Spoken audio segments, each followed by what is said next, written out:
Hare Krishna, Hare Krishna, Krishna Krishna, Hare Hare, Hare Rama, Hare Rama, Rama Rama, Hare Hare, Hare Krishna.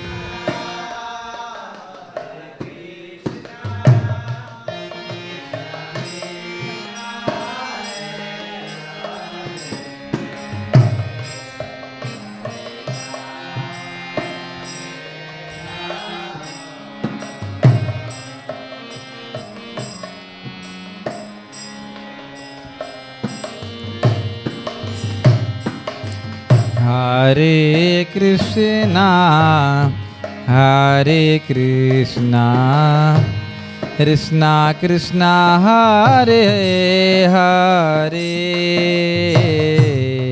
Hare Rama, Hare Rama, Rama Rama, Hare Hare, Hare Krishna. बोलिए कृष्णा कृष्णा हरे हरे,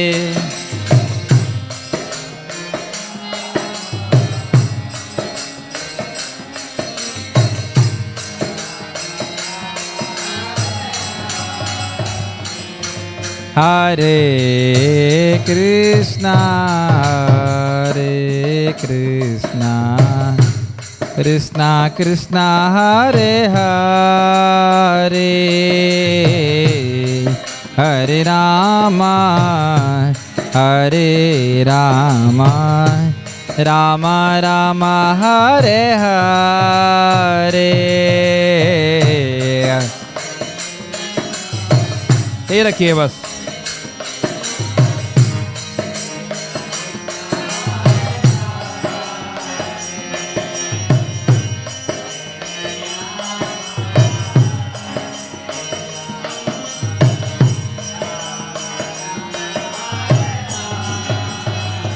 हरे कृष्णा कृष्णा कृष्णा हरे हरे, हरे रामा राम राम हरे हरे, हरे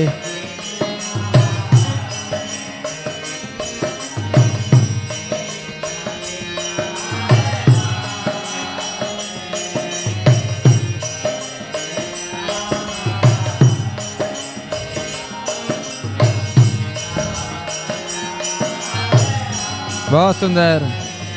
हरे कृष्णा कृष्णा कृष्णा हरे हरे, हरे रामा राम राम हरे हरे, हरे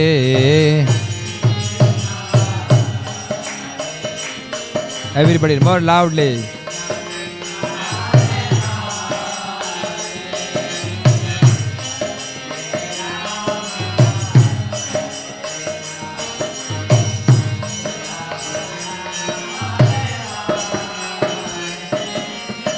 Hare Krishna Krishna Krishna Hare Hare, हरे राम राम राम हरे हरे, हरे कृष्णा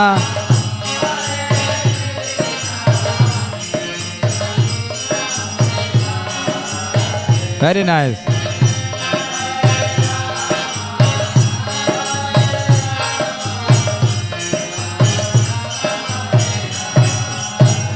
हरे कृष्णा कृष्णा कृष्णा हरे हरे, हरे राम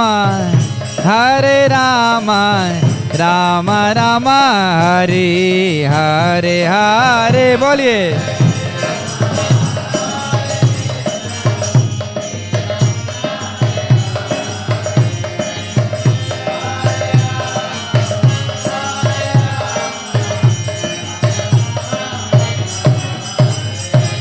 हरे कृष्णा कृष्णा कृष्णा हरे हरे, हरे Ram Ram Ram Hare Hare Krishna.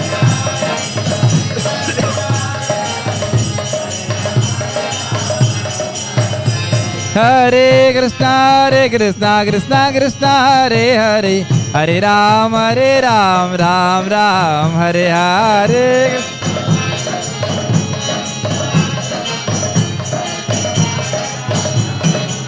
One more time. Hare Krishna Krishna Krishna Hare Hare, Hare Ram Ram Ram Hare Hare Krishna।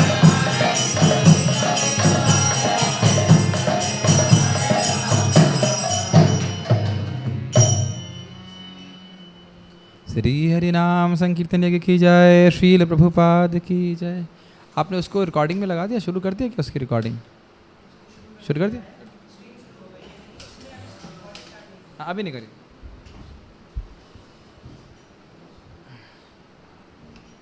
आवाज वगैरह ठीक check कर लिया था आपने? आवाज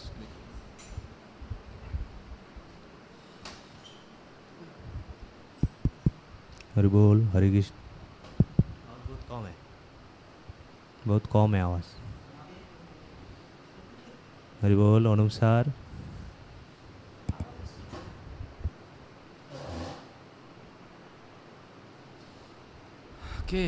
हरे कृष्णा। पहला प्रश्न ये है कि कितने लोगों ने इन श्लोकों को पढ़ के आए हैं, होमवर्क करके आए हैं? हाथ खड़ा कीजिए। 1 2 3। आपने पढ़ा? आपका नाम में कंफ्यूज हो रहा हूँ। Venkat, what is that? Vijay Venkateshwar Prabhu. हाँ, सो हरिचंद्र प्रभु आपने पढ़ा?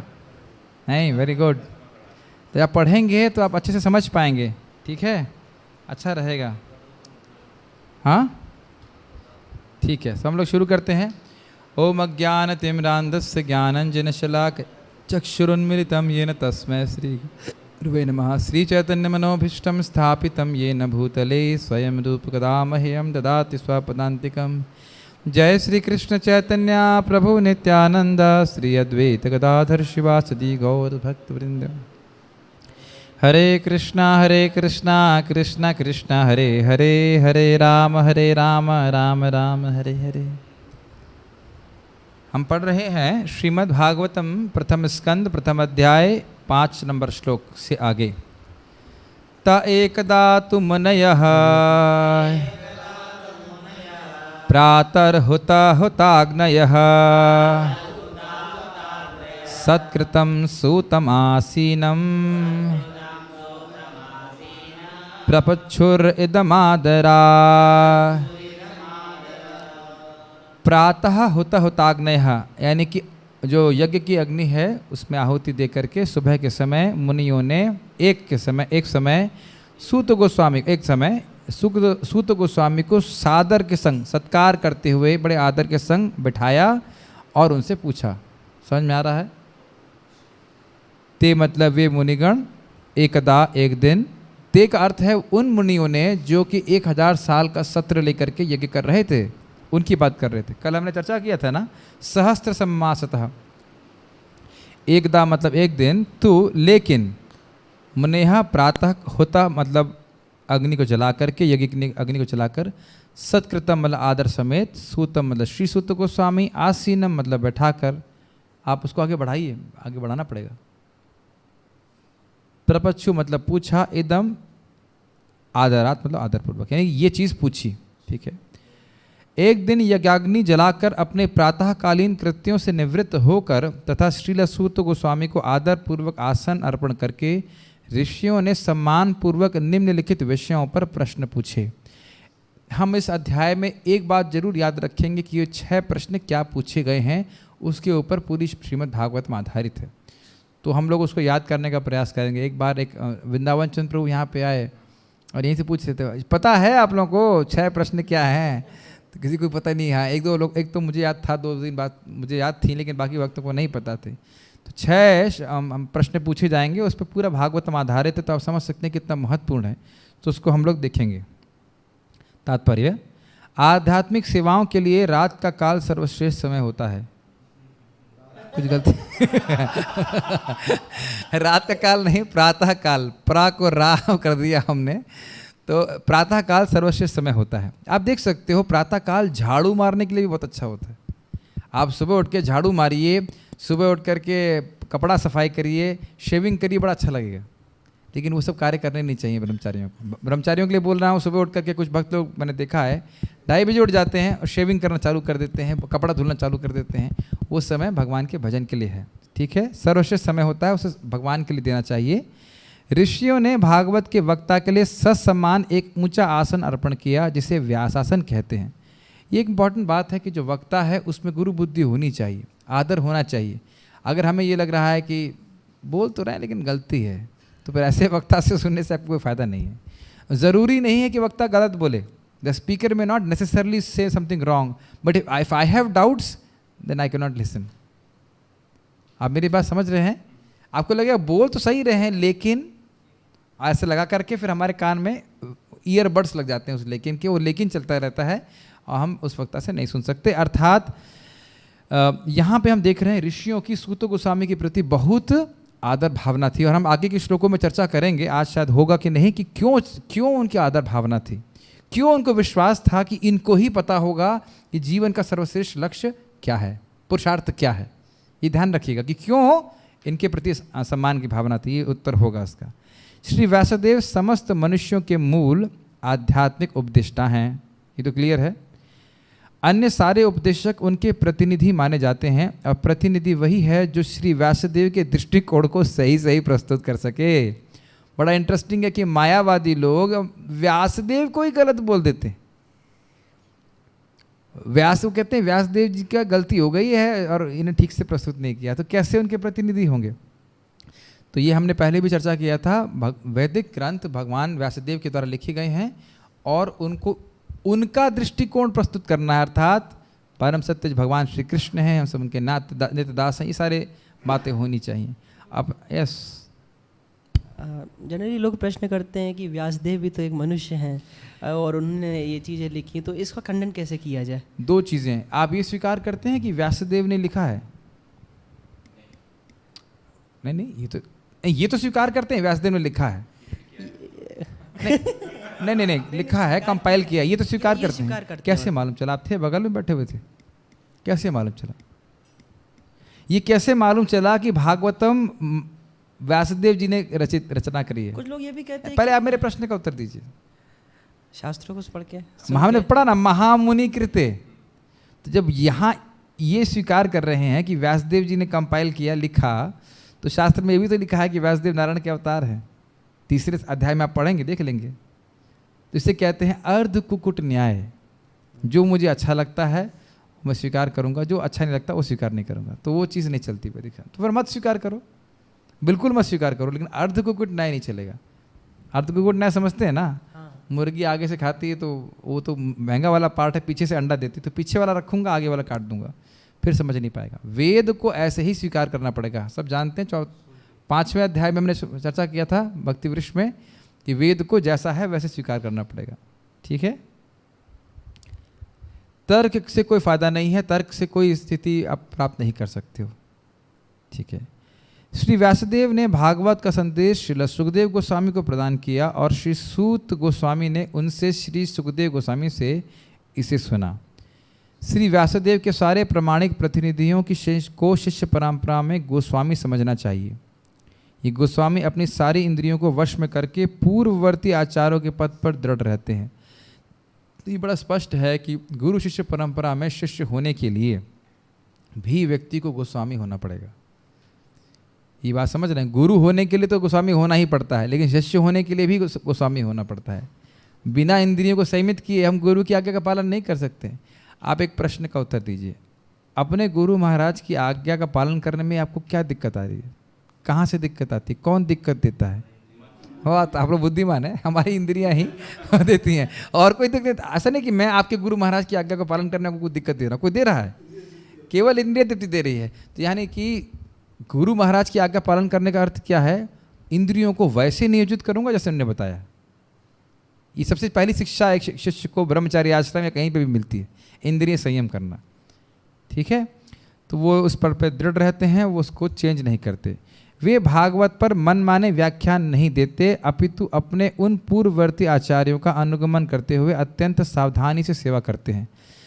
यहीं से आपको समझ में आएगा सूत गोस्वामी की योग्यता। क्या आप लोगों को समझ में आ रहा है सूत गोस्वामी की योग्यता क्या थी, जिसकी वजह से सत्सम्मान उनको मतलब आसीन करके उनसे भागवतम सुनने की इच्छा? माइक पे बोलिए अगर बोलना चाहते हैं तो। यस, क्योंकि वो अपनी मनमर्जी से नहीं बोल रहे, वो जो भी बोल रहे थे पूर्ववर्ती आचार्यों को मतलब वो कर रहे थे। यस, जैसा उन्होंने व्यासदेव से सुखदेव गोस्वामी से सुना था वैसा ही बता रहे थे। इसलिए गुरु बनना कोई मुश्किल कार्य नहीं है। क्यों मुश्किल कार्य नहीं है? क्योंकि आपको अपनी तरफ से कोई उत्तर नहीं देना है, अपनी थ्योरी कोई बतानी ही नहीं है। और अगर कोई प्रश्न आए जिसको आप नहीं जानते हो, क्या बोलना है? अगर आपको प्रश्न का उत्तर नहीं आ रहा है तो आप क्या बोलेंगे? नहीं आ रहा है, सिंपल बोल दीजिए मुझे नहीं पता, मैं शास्त्र में देख करके सीनियर वैष्णव से पूछ करके फिर आपको बताऊंगा। इससे उस व्यक्ति की आप पे अधिक श्रद्धा आएगी। और इस चीज़ को आप बार बार सुनेंगे। इवन सुखदेव गोस्वामी बोलते हैं सृष्टि के बारे में, ऐसा मैंने सुना है, ये नहीं बोल रहे ऐसा मैं देख के आया हूँ, ऐसा मेरा साक्षात्कार है, इस प्रकार से। ठीक है, जिन्होंने उन तक दिव्य संदेश को यथारूप पहुंचाया है, अर्थात आचार्य परंपरा की सेवा क्या है? हम उस संदेश को दूसरों तक वैसे ही पहुंचाएं जैसा हमको प्राप्त हुआ। जैसे एक पोस्टमैन को जैसे चेक मिलता है या कोई भी चीज़ मिलती है, पार्सल मिलता है, उसकी सेवा क्या है? जैसा तुमको दिया वैसा ही पहुंचाओ। एक इंटरेस्टिंग है, बहुत बार पार्सल के ऊपर लिखा रहता है, if you find the seal broken please return. ये उदाहरण मुझे कभी नहीं आया। If you find the seal broken, अगर आपको सील टूटी हुई मिले तो कृपया वापस कर दें, नकली हो सकता है। उसी प्रकार से आप सोचें कि कोई व्यक्ति बोल रहा है भगवत गीता में लिखा है लेकिन मेरा ऐसा मत है, मतलब उसने सील तोड़ दी है, कहेंगे आप अगली बार से आप क्लास देने मत आइए, आप जा सकते हैं।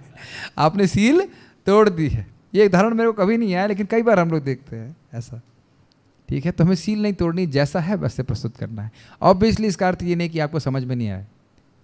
रिपीट का मतलब आपको समझ में भी आना चाहिए, तभी आप उसको ठीक से रिपीट कर सकते हैं। प्रभुपाद बोलते हैं नहीं समझ में आए तो पूछो जा करके, लेकिन मनगढ़ंत तरीके से नहीं बताइए। जैसे देखिए आचार्यों कमेंट्री में जो मुझे समझ में नहीं आता वो मैं प्रस्तुत नहीं करता। जितना भाग मुझे समझ में आता है उतना ही मैं प्रस्तुत कर रहा हूँ। बहुत चीज़ें बहुत कठिन है तो उसको हम झोल माल नहीं करना चाहते। ठीक है, भागवत के श्रोतागण वक्ता से अर्थ स्पष्ट करने के लिए प्रश्न पूछ सकते हैं, किंतु चुनौती की भावना से ऐसा नहीं करना चाहिए। ये अच्छा है, महाराज बता रहे थे कि कभी कभी कथा होती है तो लोग सोचते हैं यही ढूंढते रहते गलती कहाँ हुई, और इंग्लिश में बोलते हैं स्टम्प द स्वामी। ऐसा प्रश्न करेंगे कि वो स्टम्प समझते ना, विकेट बोल्ड हो जाए उसका, वो ऐसा करके सोचते हैं, मतलब कुछ ना कुछ अपना मतामत देते हैं, और ये चीज़ ठीक नहीं है। उनका विश्वास होना चाहिए। श्रोता को चाहिए कि वक्ता तथा विषय वस्तु के लिए अत्यंत सम्मान के साथ प्रश्न पूछे। हमेशा पूछना चाहिए, प्रभु जी आपने ऐसा बोला लेकिन मैं समझ नहीं पा रहा हूँ, आप ऐसे कैसे बोल सकते हैं, यहाँ से ऐसे लिखा है वहाँ ऐसे लिखा है, ये तरीका नहीं। हाँ, ये इंपॉर्टेंट बात है। भगवत गीता में भी इसी विधि का निर्देश किया गया है। अभी आपने बोल दिया इसी बात को, आप पढ़ ली थे क्या? एक इंटरेस्टिंग बात ये है कि चैलेंजिंग एटीट्यूड का आधार ये है कि मैं सब कुछ जानता हूँ और मैं सब कुछ समझता हूँ। देखिए हम कितना समझते हैं उस पर ये भी निर्भर करता है कि हमारी चेतना का क्या है। अभी प्रभुपाद जी का कोटेशन आया था कि भाई चोर आपके पॉकेट से पैसा निकालता है तो आप कहते हैं चोर है, और पत्नी पॉकेट से निकालती है तो कहते हैं बड़ा प्रेम करती है। एक स्टूडेंट को ये मैसेज मिला होगा तो कहा प्रभु जी समझ में नहीं आया। अब उसको समझ में नहीं आया वो अलग बात है, आप लोगों को समझ में आ रहा है कि नहीं आ रहा? तो ये अब उसको समझ में नहीं आ रहा है उसकी प्रॉब्लम। इसका अर्थ ये नहीं कि जो सत्य है सिद्धांत है वो गलत हो जाता है। मतलब अगर वो इतनी चैलेंज कर रहा है तो चैलेंज करने से पहले ये सोच लेना चाहिए कि उसको वो जानता कितना है। ये इंपॉर्टेंट बात है। मनुष्य को उपयुक्त स्रोतों से विनय पूर्वक श्रवण करके दिव्य विषय सीखना चाहिए। इसका अर्थ आप लोग समझते हैं? मैं नहीं जानता हूँ, मैं अपने आप को ही नहीं जानता हूँ, आप मैं प्रभुपाद का लेक्चर सुन रहा था, सनातन गोस्वामी कहते हैं ग्राम व्यवहारे पंडित कोरी मानी। उनको कितनी भाषाएं आती थी, सब लोग सोचते थे पंडित हैं, लेकिन मैं इतना मूर्ख हूँ कि मैं भी मानता हूँ कि मैं पंडित हूँ, लेकिन मैं खुद ही नहीं जानता कि मैं हूँ कौन। अपना हिताहित किछु नहीं जानी, बहुत सुंदर है। विनय मतलब मेरे लिए क्या अच्छा है क्या बुरा मैं नहीं जानता, पंडित करी मानी। तो इस प्रकार से व्यक्ति को विनय से सुनना चाहिए। इसलिए इन मुनियों ने वक्ता सूत गोस्वामी को अत्यंत सम्मान पूर्वक संबोधित किया। अब आप बताएं क्यों सम्मान पूर्वक संबोधित किया? आप सोच रहे हैं कि हम छोड़ देंगे? यस, क्योंकि वो अपने पूर्ववर्ती आचार्य को as it is okay, point बताते हैं। पहला चीज़ इन्होंने बताया वो गुरु शिष्य परंपरा में उन्होंने ज्ञान को स्वीकार किया था, और स्वीकार किया ये एक बात। हाँ, और माइक पे बोलिए, ऐसे कैसे कितनी बार सिखाएं? यस, पहला पॉइंट है सूत गोस्वामी की क्या है योग्यता? गुरु शिष्य परंपरा में, यानी कि सो कॉल्ड वक्ता जो कितना भी म्यूजिकल कथा दे, गुरु शिष्य परंपरा में नहीं है तो हमें कभी नहीं सुनना चाहिए, हमें सही चीज प्राप्त नहीं होगी। दूसरा पॉइंट, जिज्ञासु होकर और विनम्रता पूर्वक सुना। जिज्ञासा नहीं, पूछ रहे हैं कि क्यों सम्मान दिया, प्रश्न ये है। पहला था वो गुरु शिष्य परंपरा में उन्हें भागवत बोल रहे थे, और उनको जो शास्त्रों की जो नॉलेज थी, जो उन्होंने सुना था वो भी था, और उसके अलावा भी उनको पूरे शास्त्रों की शास्त्रों का नॉलेज है, और उन्हें वो कह रहे अभी आगे आ जाएगा। आप पढ़ के आए क्या? नहीं मेरे को ऐसे सुना था। अभी आएगा, लेकिन इंपॉर्टेंट बात ये है कि वो उसको एज इट इज रिपीट कर रहे थे, उसमें परिवर्तन नहीं कर ला रहे थे। मान लो हमें व्यासदेव से सुना लेकिन मैंने चेंज कर दिया तो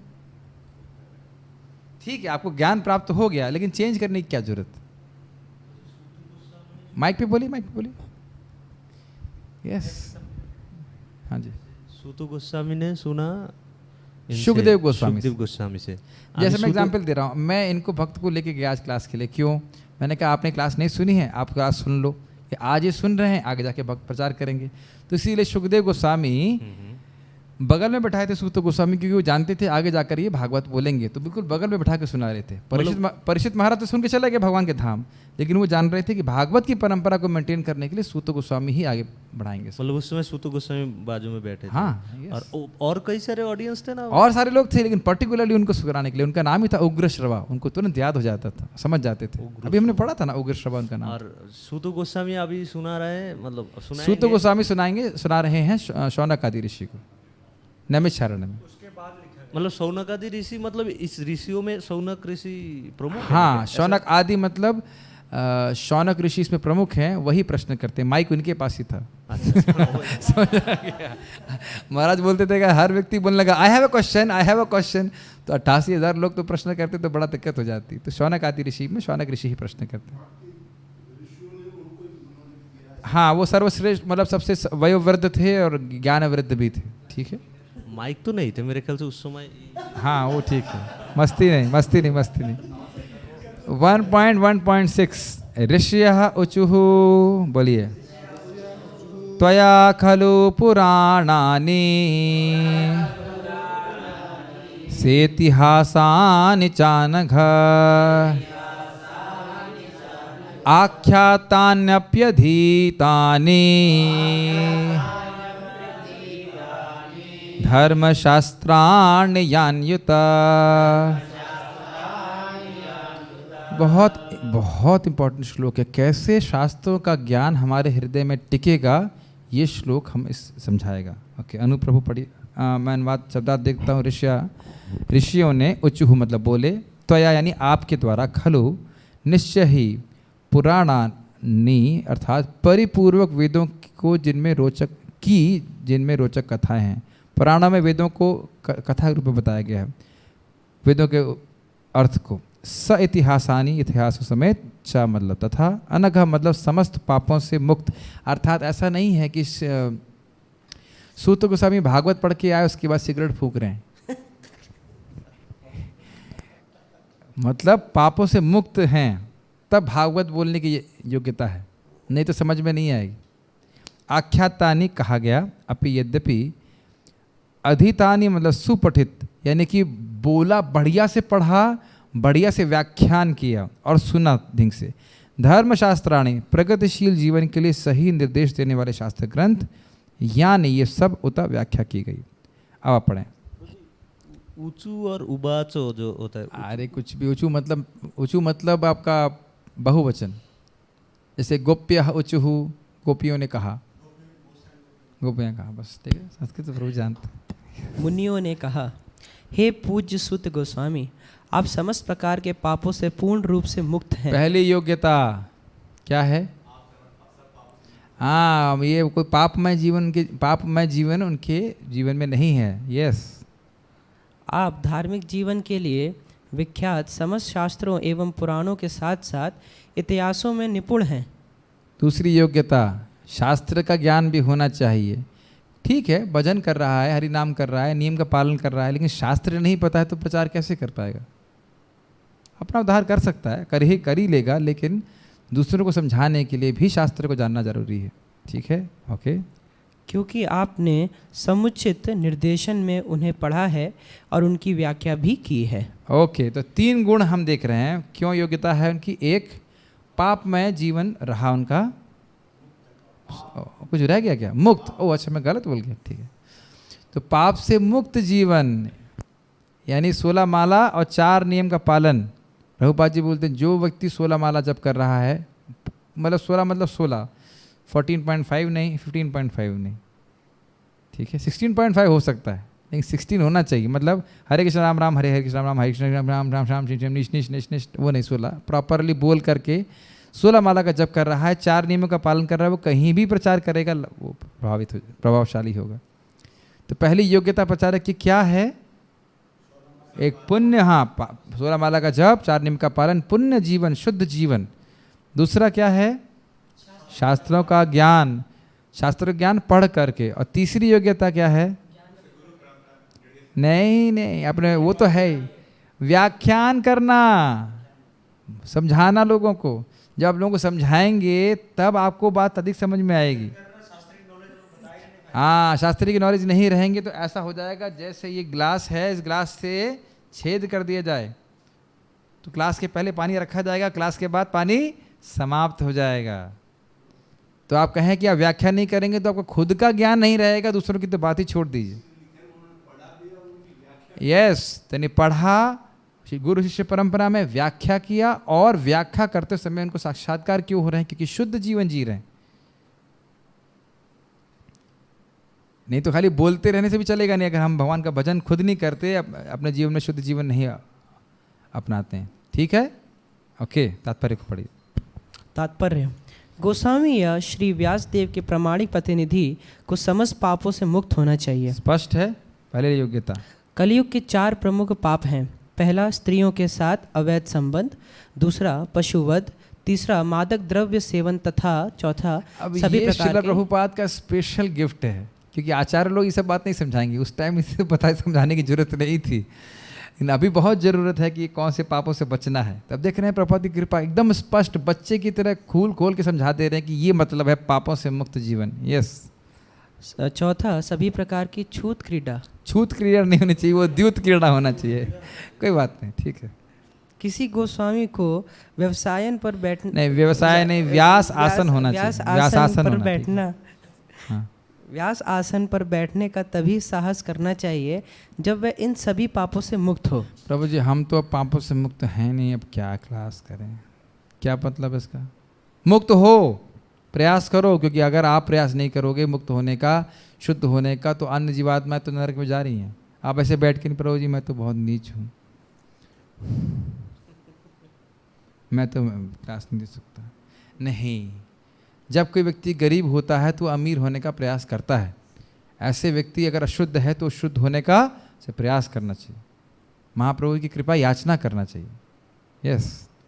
जो उपर्युक्त पापों से रहित ना हो और जो आचरण से निष्कलंक हो, उसे निष्कलंक ना हो का हिंदी नहीं पढ़ रहे क्या? फारसी लिखा है? हाँ। ना हो उसे व्यास आसन पर ना बैठाया जाए। वो कुर्सी पे बैठ के क्लास दे सकता है। नहीं, चाहे कुर्सी हो चाहे आसन हो, कहने का अर्थ है कि प्रचार करने से पहले हमें आचरण भी करना चाहिए। यस। उसे न केवल इन सभी पापों से मुक्त होना चाहिए, अपितु समस्त शास्त्रों में या वेदों में पारंगत होना चाहिए। किसी चीज़ में पारंगत अब कैसे होते हैं? How do you become expert? जैसे आप करताल बनाने में एक्सपर्ट कैसे होंगे वेंकट प्रभु? प्रैक्टिस करने से, एक दिन रोज या महीने में एक बार, एवरी डे ना। तो आप भागवत बोलने में कैसे पारंगत होंगे? भागवतम क्लास अटेंड करके ही नहीं, स्वाध्याय करके भी नहीं, चर्चा करके, चर्चा करके। आप देखिए दुनिया में लोग अखबार पढ़ते हैं तो कितनी चर्चा करते हैं। आपको याद है वो बुड्ढे कैसे चर्चा करते हैं, और साडी गल सुनो, साडी गल सुनो, साडी गल सुनो। अरे ताटी गल क्यों सुने? मेरी बात गल मतलब मेरी बात सुनो, मेरी बात सुनो, और जोर जोर से बोल रहे हैं। तो आप देखिए कर्मियों लोग जो होते हैं वो कितनी जोर से बात करते हैं। आपने देखा है कभी कितना जोर से बात करते हैं? हाँ, फ़ोन पे भी है, ऐसे करके घंटों घंटों। और ये बात सिद्धांत समझ लीजिए, जो आप चर्चा करोगे वो आपके हृदय में और गहरा चला जाएगा। तो जो आप सुनते हैं उसको चर्चा करना चाहिए। इसीलिए हम लोग यहाँ पे चर्चा करने का प्रयास कर रहे हैं ताकि आप और अधिक समझ सकें उसको। यस, पुराण भी वेदों का ही अंग है एवं महाभारत या रामायण जैसे इतिहास भी वेदों के ही अंग हैं। कुछ लोग कहते हैं ये सब वेद खाली वेद, हम वेद को मानते हैं और पुराण और उसको नहीं मानते। तो उनसे बोलो हम आपके शरीर को मानते हैं लेकिन आपके कान को नहीं मानते, कान काट देते हैं। ऐसा नहीं है, वेद के अंग हैं, कोई आधार नहीं है इसका। तुम्हारे मानने या ना मानने से क्या होता है? फिर तो आप वेद को ही मत मानिए। अब वेद को मान रहे हैं, वेद की बातें बता रहे हैं कि पुराण, इसमें श्लोक आते हैं इस प्रकार से, कैसे ये सब अंग हैं, क्या आधार है आपको काटने का? बस वही अर्ध कुकुट न्याय में चलते रहेंगे। जो अच्छा लग रहा है वो स्वीकार करेंगे, जो अच्छा नहीं लग रहा है वो स्वीकार नहीं करेंगे। आगे बढ़िए। आचार्य अथवा गोस्वामी को इन ग्रंथों से पूर्ण रूप से अवगत होना चाहिए। उनको पढ़ने की अपेक्षा उनका श्रवण तथा उनकी व्याख्या कीर्तन अधिक महत्वपूर्ण है। कृपया इसको दोबारा रिपीट करें एक बार। दशरथी प्रभु, वीरभद्र प्रभु, जरा फिर से पढ़िए। उनको पढ़ने की अपेक्षा उनका श्रवण तथा उनकी व्याख्या कीर्तन अधिक महत्वपूर्ण है। दशरथी प्रभु जरा फिर से, आप जरा माइक लें, फिर से पढ़िए, क्योंकि बीमारी हो सकती है कुछ भक्तों की। यस, उनको पढ़ने की अपेक्षा उनका श्रवण तथा उनकी व्याख्या कीर्तन अधिक महत्वपूर्ण है। समझ में आ रहा है? तो आप लोग अगर मन में कहें कि भाई हम तो प्रभु जी पढ़ लेते हैं 2 घंटा, तो शाम की क्लास में आने का क्या जरूरत है? क्या जरूरत है? क्योंकि आप श्रवण कीर्तन नहीं कर रहे हैं। ये क्या गारंटी कि आप सही समझ में आ रहा है आपको? जो आप पढ़ रहे हैं आप सही समझे हैं, ये क्या गारंटी है? आप जब भक्तों के समाज में उसको प्रस्तुत करेंगे, सही होगा तो आपका अनुमोदन करेंगे, गलत होगा तो बताएंगे देखिए आप यहाँ पे गलत है। और नहीं तो पूरा जीवन हम उस गलत चीज़ को ही स्वीकार करके चलते चले जाएंगे। और प्रभुपाद जी कौन सा 1.1.6 चर्चा कर रहे हैं ना? हाँ, 6 कर रहे हैं। बहुत दूर जाने की जरूरत नहीं ना। भागवतम के 6ठे ही श्लोक में प्रभुपाद बताने करना क्या है आपको। तो सोचे कोई व्यक्ति हम खाली पढ़ पढ़ के सही हो जाएंगे, वो चलेगा नहीं। स्पष्ट बोल रहे हैं कि नहीं बोल रहे हैं आप? क्या शौनक आदि ऋषि स्वाध्याय नहीं कर सकते थे? तो क्यों सुनना चाहते हैं? यस, केवल श्रवण तथा व्याख्या द्वारा शास्त्रों के ज्ञान को आत्मसात किया जा सकता है। फिर से पढ़िए इसको। केवल श्रवण तथा व्याख्या द्वारा शास्त्रों के ज्ञान को आत्मसात किया जा फिर से सकता है। पढ़िए। केवल श्रवण तथा व्याख्या द्वारा शास्त्रों के ज्ञान को आत्मसात किया जा सकता है। 3 बार इसलिए बोला था कि दिमाग में घुस जाए आपके। समझ में आ रहा है? अगर आप प्रचार नहीं करेंगे तो समझ में भी कुछ भी आएगा नहीं और याद भी कुछ नहीं रहेगा। रियलाइजेशन, इसका प्रमाण क्या है? कथयन्तश्च माम नित्या तुष्यन्ति च रमन्ति च। सुना है गीता का श्लोक? भगवान एक दूसरे के भक्त मिल करके श्रवण कीर्तन करते हैं। किसके बारे में? बिल गेट्स के बारे में, माइक्रोसॉफ्ट के बारे में, जावा के, भगवान कृष्ण के बारे में। और भगवान ऐसे भक्तों से प्रसन्न होकर के उन पे कृपा करते हैं। तेषामेव अनुकंपार्थम अहम अज्ञानजं तमः, मैं उनके अज्ञान से जनित अंधकार को नष्ट करता हूँ। नाश्यामात्म भावस्तु ज्ञान दीपेन भास्वता। ठीक है, जैसे इस चीज़ को मैंने तब कम से कम कब सुना मुझे याद नहीं, 5 या 6 साल पहले सुना। कई बार भक्तों को बताने से मेरे दिमाग में भर गया है बात। किनको कृपा मिलेगी? जो भगवान के बारे में चर्चा करने में आनंद लेते हैं। यस, श्रवण का अर्थ है सुनना तथा कीर्तन का अर्थ है समझना या कहना। समझाना या कहना, समझाना। अब आप देखो, अब एग्जाम्पल, बुरा मत मानना। अगर आप पढ़ रहे होते तो आप क्या समझते? समझना। और समझाने में अंतर है? समझने और समझाने में अंतर है कि नहीं बताइए? है ना? हमारी इंद्रियां पूर्ण हैं। जब ऐसे पढ़ रहे हैं तो हम देखेंगे समझना नहीं है, समझाना है। तो आप किसी को समझाएंगे उससे पहले क्या करना पड़ेगा? आपको समझना पड़ेगा। तो वो ऑटोमेटिकली इनबिल्ट है। अगर आप दूसरे को समझाएंगे तो आपको समझना पड़ेगा। यस, पढ़िए। जस्टिफाई हो, आपके जस्टिफाई नहीं कहना चाहिए इसको, कहिए हमारे हृदय में और गहरा समझ में आ जाएगा। जितने भी टीचर होते हैं उनको सब बहुत अच्छे से समझ में आता है क्योंकि समझाते हैं और उनको समझने में पड़ता है कि वो है क्या चीज़। ठीक है।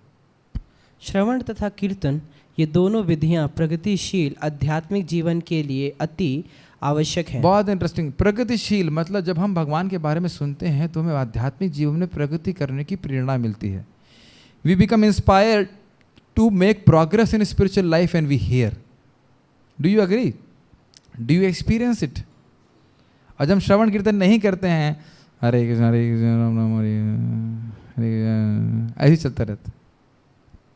एक भक्त बोल रहे थे भागवतम सुनने से पहले उनको जप में भी कोई रुचि नहीं होती थी। भागवतम सुनने से उनको प्रेरणा मिलती है कैसे हम भगवान का नाम जप करना चाहिए। तो श्रवण कीर्तन बहुत प्रभावशाली है। प्रभुपाद जी आपको सबको पता है, बोले कि तुम अगर श्रवण कीर्तन नहीं करोगे तो ये जो श्री विग्रह हैं वो गलगृह हो जाएंगे।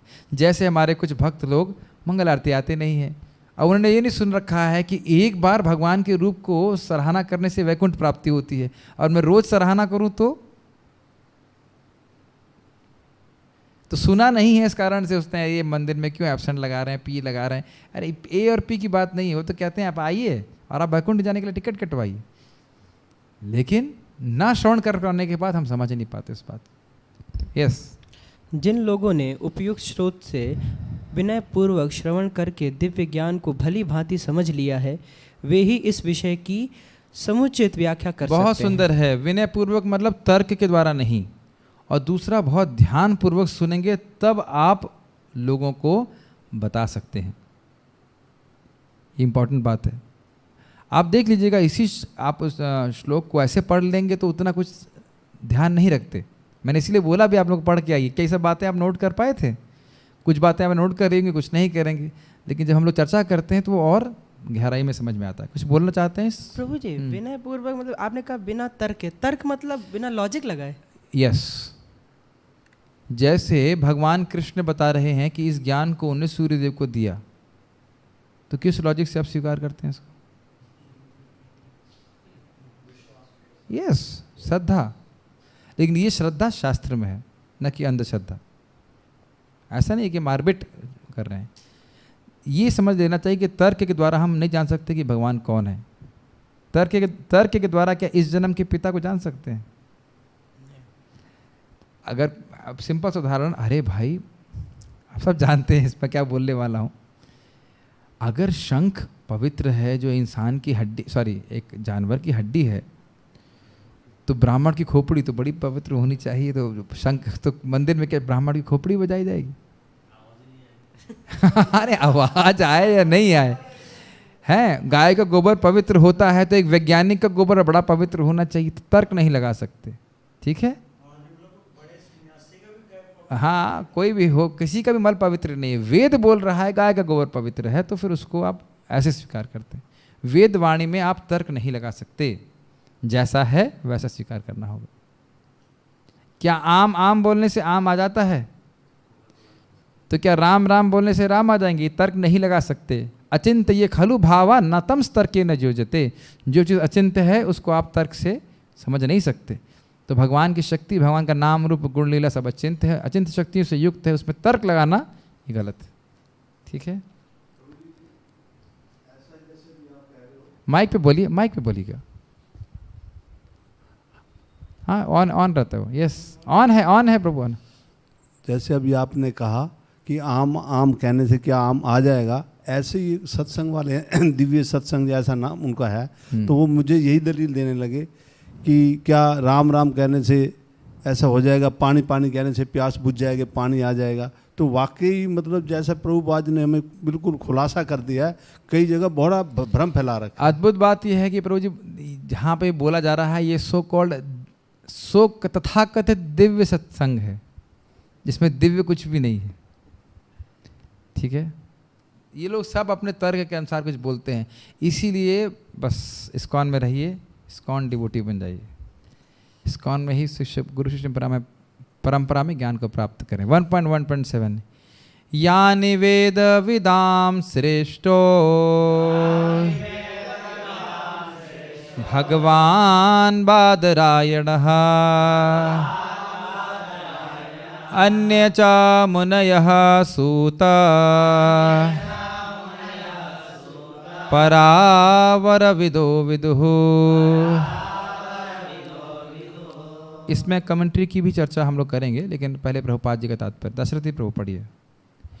यानी मतलब वह सब, वेद विदाम मतलब वेदों के पंडित, श्रेष्ठ मतलब ज्येष्ठतम या वयोवृद्ध, भगवान मतलब ईश्वर के अवतार, बादरायण व्यासदेव। महात्मा जी, आपके प्रश्न का उत्तर हुआ क्या? इनके प्रश्न का उत्तर हुआ? व्यासदेव सामान्य प्रोक्ति हैं कि भगवान बादरायण। महात्मा जी बताइए। अब छप गया ना मन में? अब आप उनको बोलिए कि भैया आप बोलिए भागवतम गलत है कि सही है? भागवतम में स्पष्ट लिखा है भगवान बादरायण। आप शास्त्र नहीं स्वीकार करते हो, मत स्वीकार करो, फिर हम आपको प्रचार नहीं करना चाहते। एकदम स्पष्ट है, मैंने भी ध्यान नहीं देता कि इसमें भगवान बादरायण स्पष्ट, ठीक है। अन्य अन्य च तथा मुनेह मतलब मुनिगण, सूत हे सूत गोस्वामी, परावर विदः विद्वानों में जो भौतिक तथा आध्यात्मिक ज्ञान से परिचित होता है, विदु मतलब ज्ञाता। पढ़िए। हे सुत गोस्वामी, आप ज्येष्ठम विद्वान एवं वेदांती होने के कारण ईश्वर के अवतार व्यासदेव के ज्ञान से अवगत हैं, और आप उन अन्य महामुनियों को भी जानते हैं जो सभी प्रकार के भौतिक तथा आध्यात्मिक ज्ञान में निष्णात हैं। इसका अर्थ समझ लीजिएगा कि एक इंटरेस्टिंग बात है कि क्या सूत गोस्वामी उम्र में सबसे ज़्यादा थे? शौनक ऋषि की उम्र ज़्यादा थी, फिर भी कह रहे हैं नहीं, आप इसे कहते हैं ज्ञान वृद्ध, ज्ञान का अनुशीलन। हाँ, शौनक ऋषि की उम्र सबसे अधिक थी एक्चुअली, लेकिन ज्ञान वृद्ध की दृष्टि से पता जा रहा है। सूक्त गोस्वामी में सेम है स्टोरी की उनके। हाँ, आपको जो बोलना है आपको माइक में बोलना चाहिए। यस, बोल दिया आपने। हम देखते सुखदेव गोस्वामी भी बहुत यंग थे, लेकिन सबने सुना उनको। तो यानी आत्म साक्षात्कार के पथ पे उम्र का बात नहीं है, अनुभूति की बात है। एक इंटरेस्टिंग बात है, अब यहाँ ये बोल रहे हैं कि आपको सब कुछ ज्ञान है। अब उसमें से आगे बता देंगे क्या सबसे बड़ा पुरुषार्थ है, ये बताइए।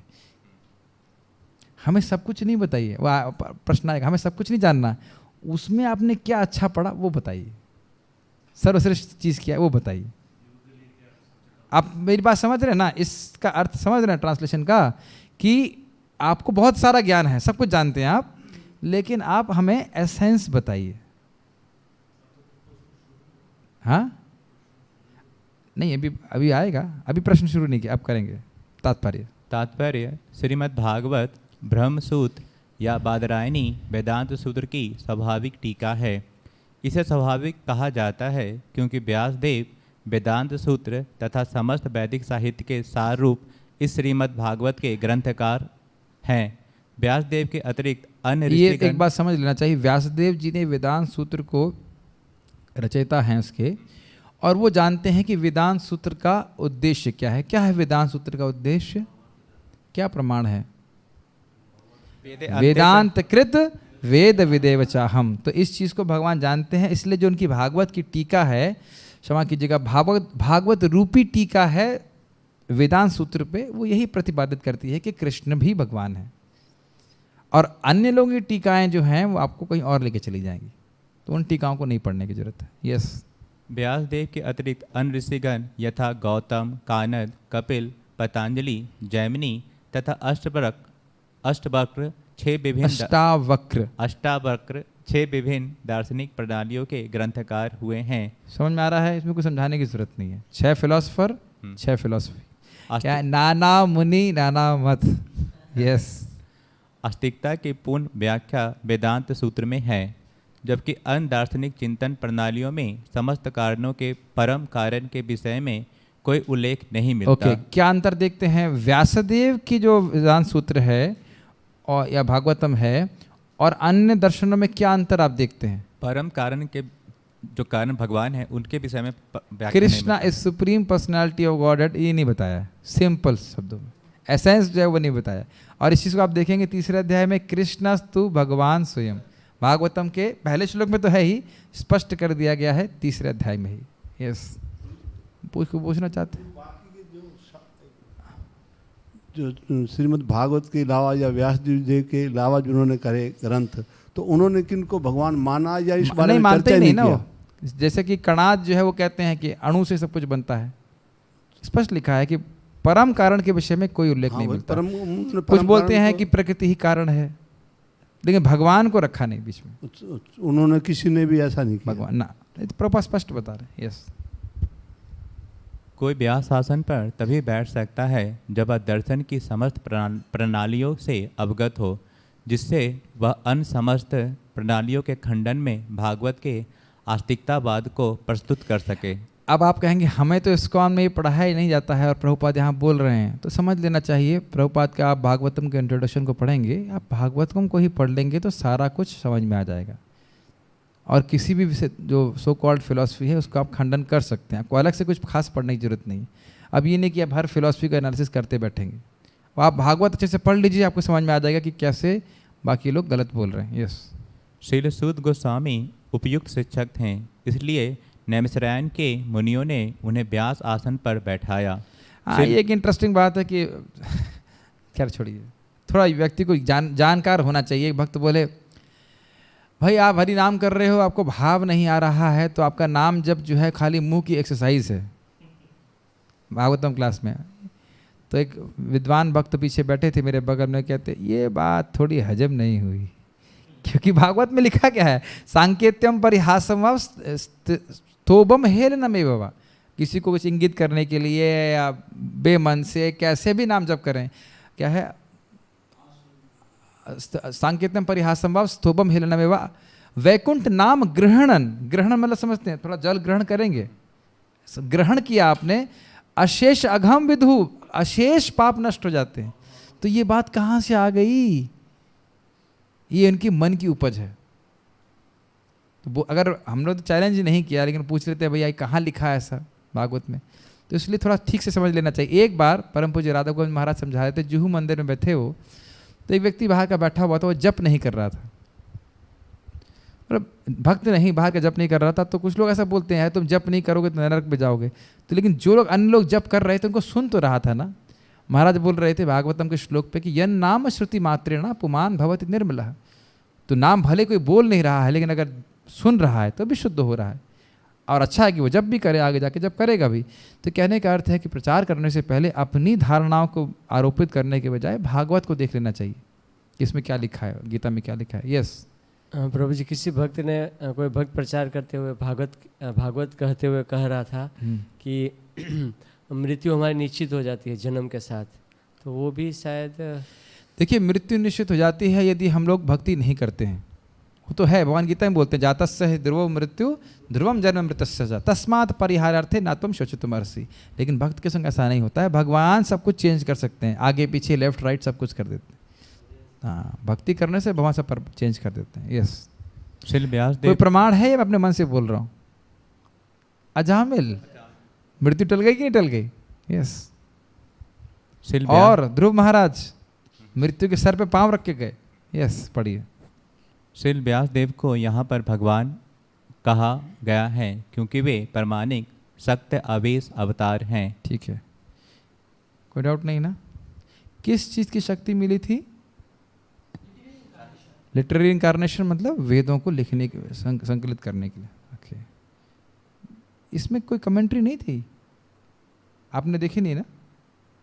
अच्छा नहीं, 7 और 8 की साथ में है, तो इसके बाद में आएगी। वेतत्वम सौम्य तत्सर्वम तत्व तस्तद अनुग्रहात्। बहुत इंपॉर्टेंट श्लोक है। भ्रूयः स्निग्धस्य शिष्यस्य गुरवो गुह्यमप्युता। ये बहुत सुंदर है, बहुत ध्यानपूर्वक सुनिएगा। मैं शब्दार्थ को नहीं देख रहा हूँ, अपने आप समझ में आ जाएगा आपको। और कौन पढ़ना जानते हैं? आप दिखाई पड़ रहा है आपको? पढ़ लेंगे? पढ़िए। इससे भी अधिक, मतलब गुरु शिष्य परंपरा में हैं, वेद पढ़े हुए हैं, व्याख्या किए हैं, और क्या था, अध्ययन किए हैं, उससे भी अधिक एक योग्यता है। यस, इससे भी अधिक चूंकि आप विनीत हैं। अभिमानी हैं। मैं गुरु शिष्य परंपरा में हूं, मैंने विध्यन किया, मैं आख्यान कर रहा हूं ना, ये सारी तो है योग्यता, इससे भी अधिक आपके गुरुओं ने एक सौम्य शिष्य जानकर आप पर सभी तरह से अनुग्रह किया है। यस्य देवे पराभक्ति यथा देवे तथा गुरौ तस्य ही कथित अर्थः प्रकाशन्ते महात्मनः।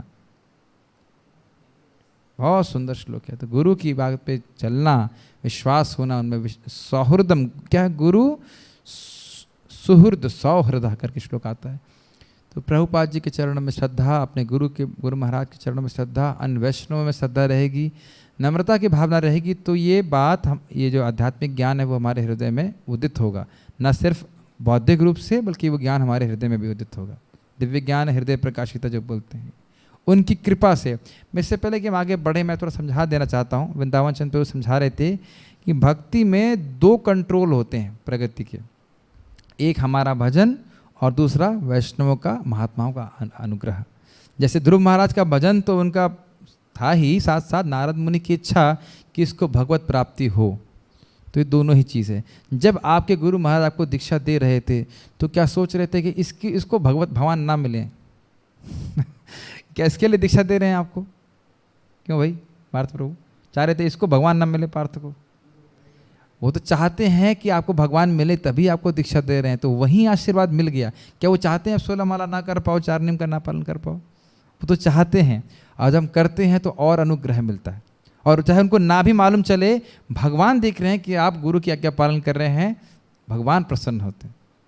कुछ बोलना चाहते हैं प्रभु जी? यस। मतलब गुरु महाराज तो कृपा के सागर होते ही हैं, वो चाहता है। इवन हम लोग भी प्रचार करते हैं, मतलब बद्ध जीव हैं, उतनी ज़्यादा शुद्धि नहीं है। क्या हम लोग भी चाहते हैं कि कोई किसी को प्रचार करके वो 16 माला ना करे या 4 नियमों का पालन ना करे? हम लोग भी चाहते हैं कि नहीं करे। और ये इंपॉर्टेंट बात है कि इस प्रकार से किसी भक्त के संपर्क में आने से उसकी कृपा भी हमको मिलती है। वो चाहते हैं कि भजन करें, भक्ति करें, तो हम लोग भी भक्ति कर पाते हैं।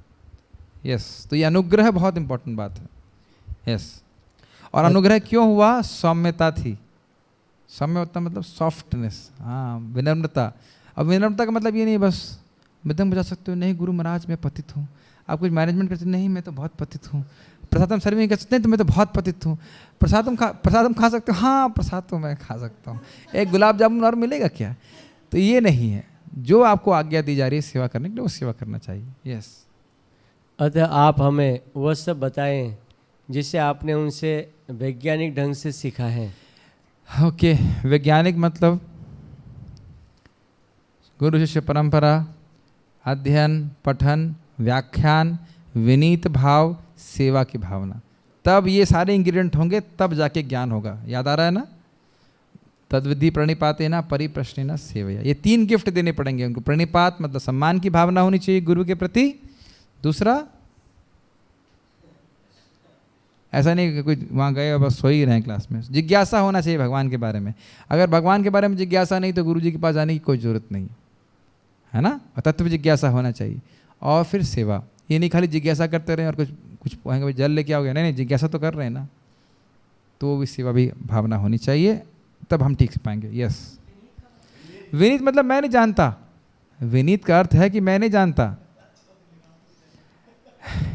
I don't know. Just like, interesting है, जैसे हमारे आश्रम में एक भक्त हैं जो डॉक्टर हैं।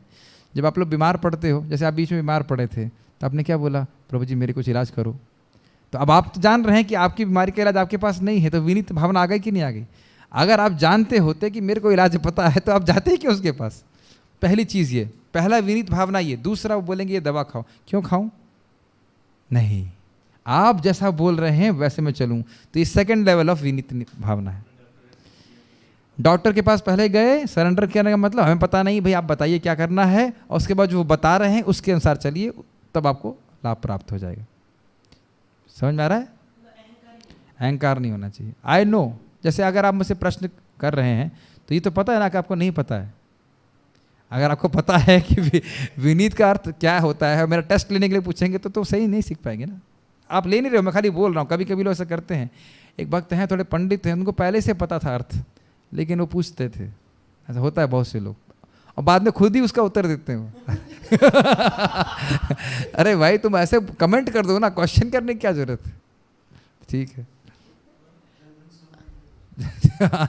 तो जन सामान्य के लिए पूछ रहे हैं तो वक्ता से उत्तर ले लेना चाहिए ना। ठीक है। तात्पर्य, आध्यात्मिक जीवन की सफलता का रहस्य गुरु को तुष्ट करने तथा उनकी शुभाशीष प्राप्त करने में है। श्रील विश्वनाथ चक्रवर्ती ठाकुर ने गुरु के विषय में अपने सुप्रसिद्ध 8 श्लोकों में इस प्रकार गाया है। मैं अपने गुरु के चरणारविंदों में नमस्कार करता हूँ, उनको तुष्ट करके ही कोई भगवान को प्रसन्न कर सकता है। एक गुरु कैसे प्रसन्न हो सकते हैं, मैंने बहुत बार बताया है लेकिन याद कर लीजिए। यस, आपने हमारे को SSS बताया था, साधना, सेवा और संग, इन 3 चीज़ों से गुरु प्रसन्न होता है। और अभी हमने, ये भी बिल्कुल सही है, यही मैं सोच रहा था, लेकिन एक और उत्तर आ रहा है, प्रणिपात, परिप्रश्न और सेवा। ये भी है ना उत्तर, यही है प्रणिपात। परिप्रश्न मतलब अच्छे प्रश्न, हाँ, के आमी केने आमाय जारत तापत्र है। प्रणिपात मतलब नम्रता की भावना। प्रणिपात केवल प्रणाम करना और सोचना कि ये नलायक करती है, ये नहीं। प्रणिपात मतलब मानसिक रूप से प्रणाम करना, अर्थात इनकी गुरु बुद्धि होनी चाहिए, इसे जानते हैं। भाई आप मान लो, ये मान के चलो कि डॉक्टर से मैं ठीक नहीं होने वाला, ज्ञान नहीं है, मेरी बीमारी का इलाज करने की क्षमता नहीं है, तो फिर डॉक्टर के पास जाने की जरूरत क्या है। जैसे आप लोग रास्ते में जाते हैं, बहुत सारे खानदानी दवा खाना होते हैं, तो आप सभी के मन में रहता है नहीं, इसको पता नहीं है, ऐसे खाली खोमचा लगा के खड़ा हो गया, तो वहाँ हम दवा लेने नहीं जाते हैं। लेकिन प्रमाणित डॉक्टर होता है तो उसके पास हम जाते हैं कि भाई हमारी इलाज कर सकता है। ठीक है।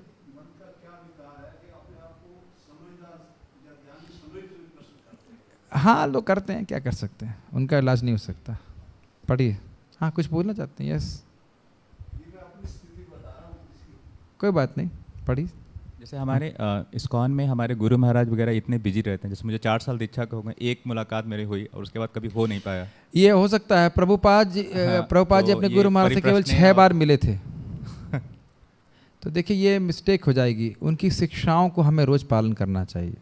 और प्रभुपाद जी की शिक्षाओं में और हमारे गुरु महाराज की शिक्षाओं में कोई अंतर नहीं है, और उनको नियमित रूप से पढ़ना चाहिए। जनरली फिर मैंने अपने जो है कि मैं उनके लेक्चर सुनता हूँ और उसमें जो इंटरेक्शन होता है मैं उसको फिर कि उपदेशामृत पढ़ो, ये पढ़ो, वो पढ़ो, तो वही।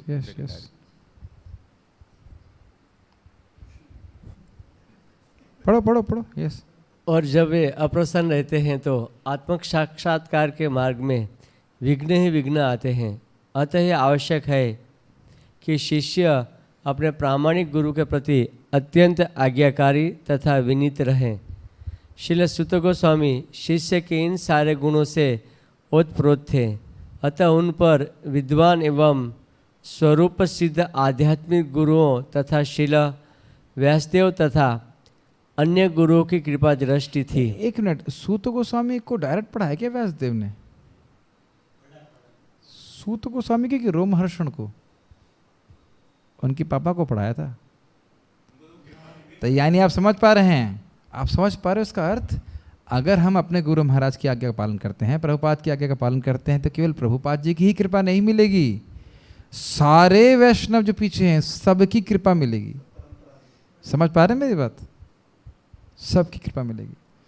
तो ये कितना शक्तिशाली है। इस मतलब जैसा सुना है वैसा दूसरों को रिपीट कीजिए, आशीर्वाद मिलेगा आपको और साक्षात्कार प्राप्त होंगे। चेंज मत करिए कुछ।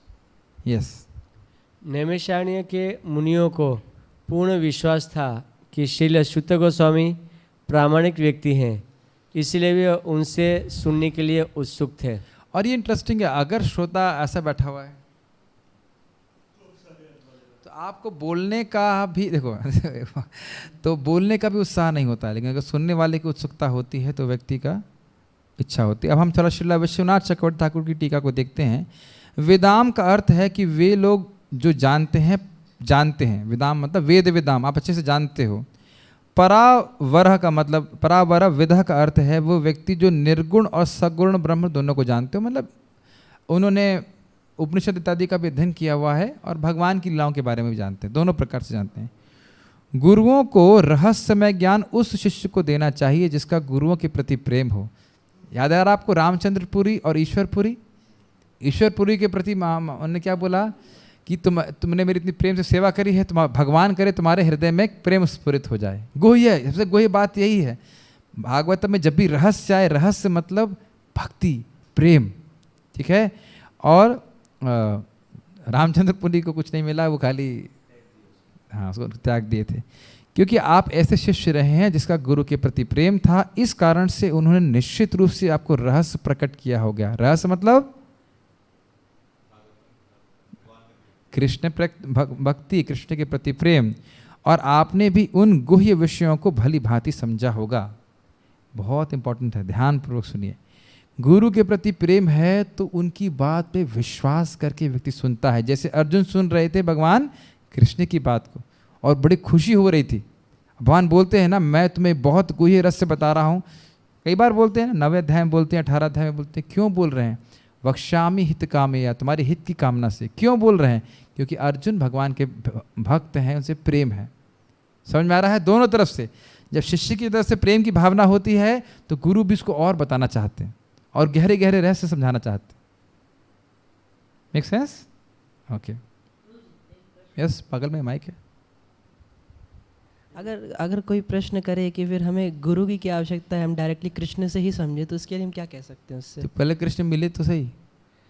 डायरेक्टली भगवत गीता से ज्ञान ले रहे हैं जो लेके दिखाइए, लेके दिखाइए। अब उनको बोल दीजिए, प्रभुपाद जी से पहले भी तो इतने संस्करण थे गीता के, एक व्यक्ति भक्त बना, एक व्यक्ति भी सच्चा भक्त नहीं बना। और एक प्रभुपाद जी ने गुरु शिष्य परंपरा में ज्ञान दिया है तो कितने हजार लोग बनते हैं। तो करके दिखाइए, don't give me a post dated cheque. दूसरा इंटरेस्टिंग बात है, एक अच्छा एनालिसिस है। क्या आप भगवद गीता समझना चाहते हो, है ना? आप माइक पकड़िए और आप अथिष्ट बन जाओ थोड़ी देर के लिए। तो आप भगवद गीता समझना चाहते हो, हाँ या ना? हाँ जी। भगवद गीता में भगवान क्या बोल रहे हैं? तद विधि प्रणिपाते न परिप्रश्नेन सेवया उपदेशन्ते ज्ञानम ज्ञानेन तत्सुदर्तिनः। अगर आप ज्ञान प्राप्त करना चाहते हो तो ये नहीं कह रहे मेरे पास आओ, कहते हैं तत्वदर्शियों के पास जाओ। तो गीता समझ में आई या नहीं आई? पहले बताइए। ऐसे खुद से नहीं। अगर आपको गीता समझ में आई तो आप तत्वदर्शियों के पास जाएंगे, और क्योंकि आप तत्वदर्शियों के पास नहीं जा रहे हो, अपने मन लगा रहे हो, इसलिए आप नहीं समझ पा रहे हो गीता को। गीता में स्पष्ट बोल रहे हैं, और बहुत बाद में नहीं, 4थे अध्याय में बोल रहे हैं कि अगर आप ज्ञान प्राप्त करना चाहते हो तो आपको गुरु के पास जाना पड़ेगा, और सरेंडर नहीं करने की भावना के कारण ही ज्ञान समझ में नहीं आएगा। ठीक है, माइक पे बोल लीजिए। यस, ठीक है। तो ये, और इसमें हाँ कुछ बोलिए, कुछ का हम ऐसे व्यक्ति से कह सकते हैं कि आप आध्यात्मिक ज्ञान क्या, भौतिक ज्ञान भी आप चाहे एमए करो, बीए करो, आपने बिना बुक से कोई पढ़ा। और एक इंटरेस्टिंग बात है, आप मुझसे क्यों पूछ रहे हो? कृष्ण से पूछो। जब आप पूछ रहे हो, मेरे से पूछ रहे हो ना कि भाई हम कृष्ण से पूछ लेते हैं, गुरु के पास क्यों जाने की जरूरत है? तो आप मेरे से क्यों, आप मुझे गुरु मान रहे हैं, आप मेरे से क्यों पूछ रहे हो? ठीक है, अभी अब हो गया बस पे। हम बहुत, देखो क्या, हम टॉपिक से बहुत डिविएट नहीं करना चाहते हैं, फोकस। तो यहाँ पे आप देख रहे हैं ना, पढ़े क्यों समझ लिया होगा कि गुरु का उनके प्रति प्रेम था, और क्यों गुरु का प्रति प्रेम था? क्योंकि उनकी सेवा भावना थी, विनम्र थे। वे ऋषिगण जो इन गुह्य विषयों पर मन गणंत व्याख्या करते हैं, उनको बहिष्कृत करते हुए, हमें उनसे नहीं सुनना। वो कह सकते हैं अरे भाई इतने सारे ऋषि मुनि, उनसे सुन लो, वो 6 प्रकार के ऋषि दिखे ना। तो उनकी मन गणंत व्याख्या सुनने में हमें कोई इंटरेस्ट नहीं है, ऐसे बोल रहे हैं। करते हुए आप जैसे प्रामाणिक वक्ता को इन गुह्य विषयों पर व्याख्यान करने के लिए हम आपको निवेदित करते हैं। समझ में आ गया? प्रामाणिक तो आप जानते हैं क्यों थे, हमें उनसे सुनना नहीं है, हम आपसे सुनेंगे। अब हम लोग यहाँ रुक जाएंगे, 1.1.9 की चर्चा हम आगे करेंगे।